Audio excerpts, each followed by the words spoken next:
Bueno, vamos a hablar de diafragma y peritoneo.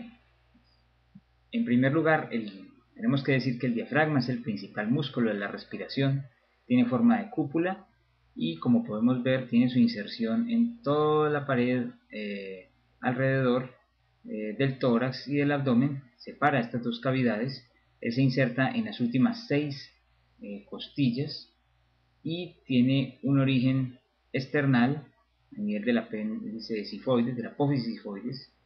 Tiene un origen costal en las últimas 6 costillas y tiene un origen lumbar en el cual se dispone por medio de 2 pilares. El pilar derecho que se inserta o se origina en los cuerpos vertebrales de L1, L2, L3 y el izquierdo en el de L1, L2.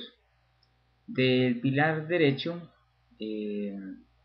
del cuerpo de L2 hasta la apófisis transversa de L1 se forma el ligamento arqueado medial, y desde esa apófisis transversa hasta la última costilla, la costilla número 12, se forma el ligamento arqueado lateral, igualmente al lado contrario. Desde esos ligamentos arqueados se disponen las fibras posteriores del diafragma. Podemos ver que el diafragma está atravesado por 3 hiatos importantes. Este primero es el hiato aórtico, por donde discurre la arteria aorta cuando pasa de ser torácica a abdominal. Por allí también está el conducto torácico y las venas ásigos. Las venas ásigos a veces pueden atravesar parte de los músculos de los pilares, ¿no? El músculo del pilar derecho trata de hacer es el principal responsable de formar el segundo arco, que es el arco esofágico, que queda más o menos a nivel de T10. El arco aórtico queda a nivel de T12, el arco esofágico a nivel de T10, y en ese arco o hiato esofágico, perdón, pues obviamente pasa el esófago con el tronco vagal anterior y el tronco vagal posterior, y algunas ramas de la arteria gástrica izquierda que son ramas esofágicas.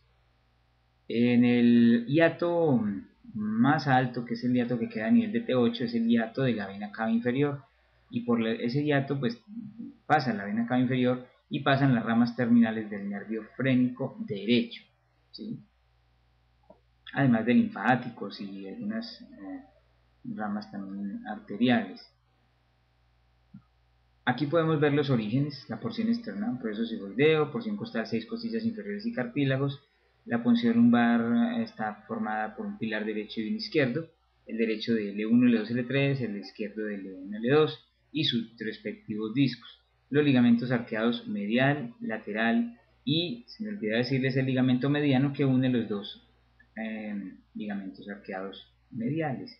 La inserción pues obviamente es en el tendón central del diafragma, que tiene forma como de trébol, y los hiatos, ya les decía, el aórtico, aorta, conducto torácico y venásigos; el esofágico, esófago, nervios vagos, que serían los troncos vagales; ramos esofágicos de las venas, de los vasos gástricos izquierdos; y los linfáticos.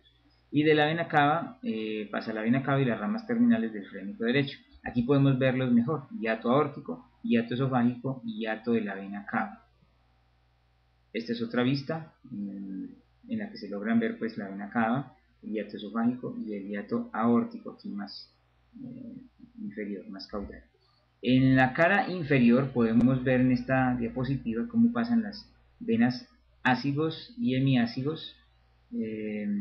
Aquí podemos ver cómo de la arteria aorta abdominal salen las primeras ramas, que son las diafragmáticas o frénicas, arterias diafragmáticas o arterias frénicas inferiores derecha e izquierda, y se van a formar una especie de plejos, una especie de ramas que van dando origen a anastomosis con la contralateral, ¿no?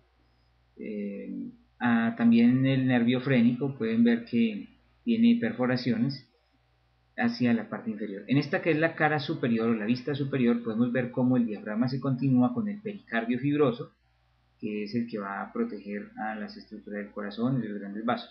Aquí vemos el hiato de la vena cava, el hiato esofágico y el hiato aórtico con sus otras estructuras. Aquí serían las pleuras viscerales de cada uno de los campos pulmonares. Esta es un esquema de la irrigación del diafragma. de la inervación del diafragma. La inervación del diafragma proviene del nervio frénico en su parte motora.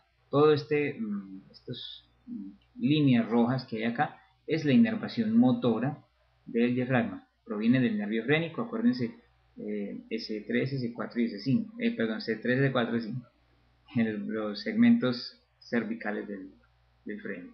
Y la inervación sensitiva también puede irse por diafragma o por los intercostales inferiores, ¿sí? Que también tienen implicación con las aferencias sensitivas. Aquí en esta diapositiva un poquito borrosa podemos ver el resumen de esto: irrigación arterial, arterias frénicas superiores e inferiores. Aquí estamos viendo cara superior y cara inferior. Ambas, superior e inferiores, son ramas directas de la aorta.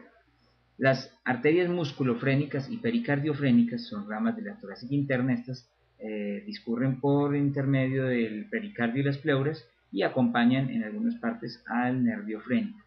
El drenaje venoso se hace por las venas homónimas de las arterias que ya nombramos, musculofrénicas, pericardiofrénicas y la vena frénica superior e inferior, como en este caso. El drenaje linfático, ganglios linfáticos diafragmáticos que desembocan hacia ganglios frénicos y después a los mediastínicos paraesternales y posteriores. Lo mismo en la parte inferior, van los plejos linfáticos de la cara superior e inferior y se comunican de manera libre y van hacia los mediastínicos o hacia los presacros.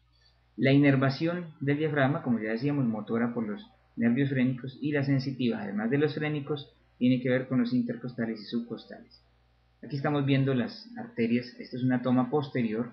Aquí está todo el mediastino, las estructuras mediastínicas, las arterias torácicas internas, dando las musculofrénicas y las pericardiofrénicas.